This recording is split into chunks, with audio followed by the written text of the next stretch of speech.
Nyakubahwa Perezida wa Repubulika, banyacyubahiro mwese muteraniye hano, nitwa Rwaka Nikora, ndi umukozi mu rwego rushinzwe intwari z'igihugu, imidari n'impeta by'ishimwe. Tariki ya mbere Gashyantare buri mwaka, Abanyarwanda twizihiza umunsi w'intwari z'igihugu. Tukavuga ibigwi intwari zaranzwe no gukunda igihugu, zikakitangira, intwari zaranzwe no guharanira ukuri. Nyakubahwa Perezida wa Repubulika, turizihiza umunsi w'intwari z'igihugu ku nshuro ya 31 ku nsanganyamatsiko igira iti ubutwari n'ubumwe bw'Abanyarwanda, inkingi z'iterambere. Gahunda iteganyije kubera hano Nyakubahwa Perezida wa Repubulika niyo gushyira indabo ku kimenyetso cy'ubutwari. Harabanza mwe Nyakubahwa Perezida wa Repubulika na Madamu, mu cyubahiro cyanyu mwakwigira imbere mugashyira indabo ku kimenyetso cy'ubutwari.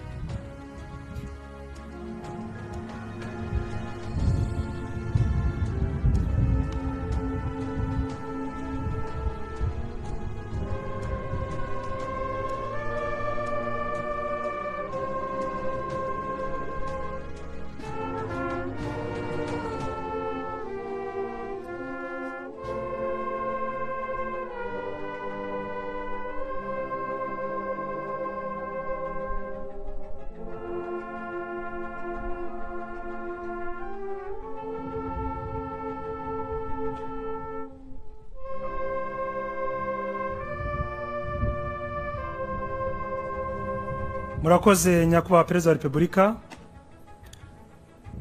Harakurikiraho Nyakubahwa Ambasaderi uhagarariye abahagarariye ibihugu byabo n'imiryango mpuzamahanga.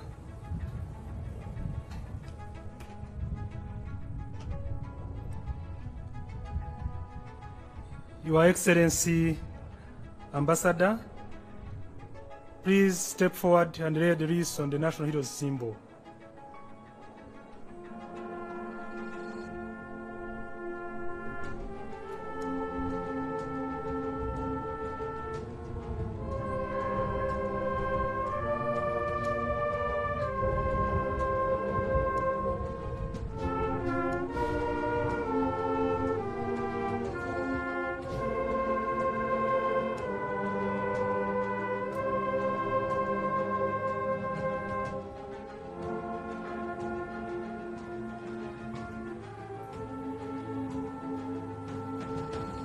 Thank you, Excellency. Find the trouser.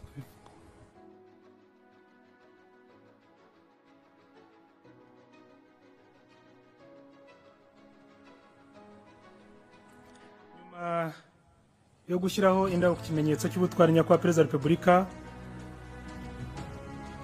turafata umunota wo kuzirikana intwari z'igihugu zatabarutse.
Umuhango waberaga hano ku gicumbi cy'intwari z'igihugu uyobowe na Nyakubahwa Perezida wa Repubulika urahumuje.